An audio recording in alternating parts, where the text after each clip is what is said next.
मित्रांनो, पुन्हा एकदा तुमचं स्वागत आहे आपल्या 10,000 इंग्लिश वर्ड्स या सिरीजमध्ये. ज्या ठिकाणी पुन्हा एकदा आपण नवीन 25 इंग्लिश शब्द तुमच्यासाठी घेऊन आलो आहे.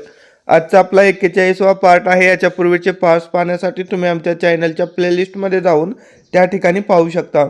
बघा मित्रांनो, आपण इंग्लिश शब्द त्याचं वाचन कसं करायचं आणि त्याच्यासाठी मराठीमध्ये अर्थ काय हे पाहतोय. तसंच व्हिडिओच्या शेवटी फक्त मी मराठी शब्द विचारतोय, तुम्ही त्याच्यासाठी इंग्लिश शब्द कोणता होता आठवण्याचा प्रयत्न करायचा आहे, जेणेकरून एक चांगल्या प्रकारे सराव तुमचा होऊन जाईल. बघा, पहिला शब्द तुमच्या समोर आहे एट, म्हणजे अजून किंवा तरीही. बघा, एट म्हणजे काय? अजून किंवा तरीही.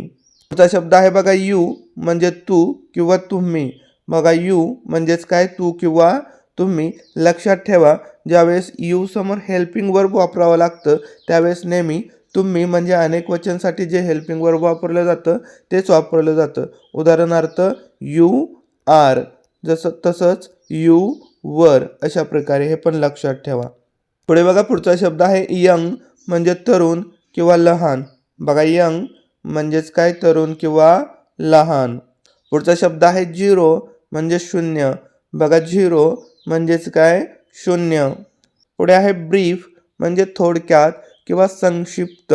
बघा, ब्रीफ म्हणजे काय? थोडक्यात किंवा संक्षिप्त. पुढे आहे कॅसल, म्हणजे किल्ला. बघा, कॅसल म्हणजेच काय? किल्ला. पुढे आहे क्लिफ, म्हणजे कडा किंवा उंच दरीचा काठ. बघा, क्लिफ म्हणजे काय? कडा किंवा उंच दरीचा काठ. पुढे आहे कॉप, म्हणजे पोलीस किंवा पकडणे.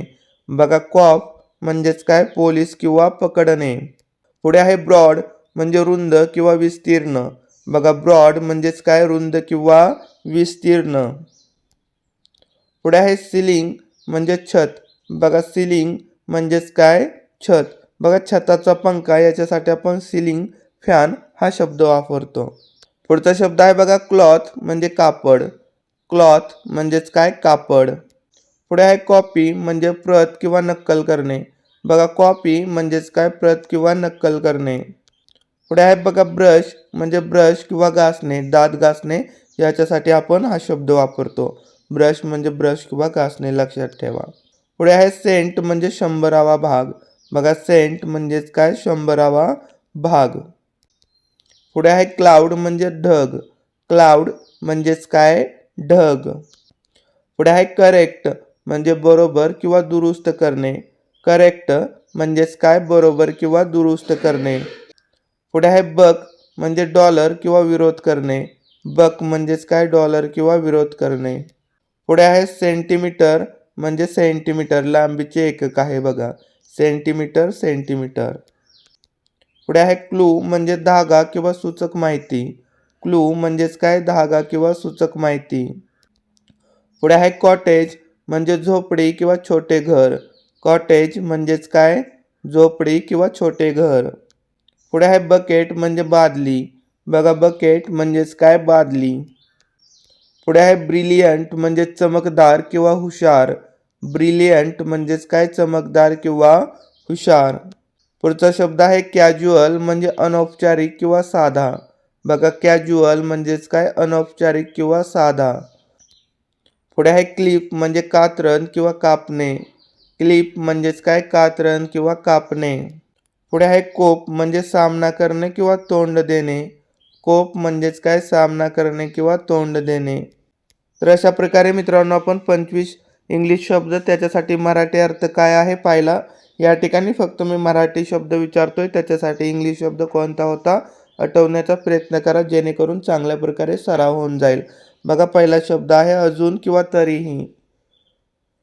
तू किंवा तुम्ही, तरुण किंवा लहान, शून्य, थोडक्यात किंवा संक्षिप्त, किल्ला, कडा किंवा उंच दरीचा काठ, पोलीस किंवा पकडणे, चमकदार किंवा हुशार, अनौपचारिक किंवा साधा, कात्रण किंवा कापणे, सामना करणे किंवा तोंड देणे, रुंद किंवा विस्तीर्ण, छत, कापड, प्रत किंवा नक्कल करणे, ब्रश किंवा घासणे, 100वा भाग, ढग, बरोबर किंवा दुरुस्त करणे, डॉलर किंवा विरोध करणे, सेंटीमीटर, धागा किंवा सूचक माहिती, झोपडी किंवा छोटे घर आणि बादली अशा प्रकारे मित्रांनो आपण सरावसुद्धा करून घेतला.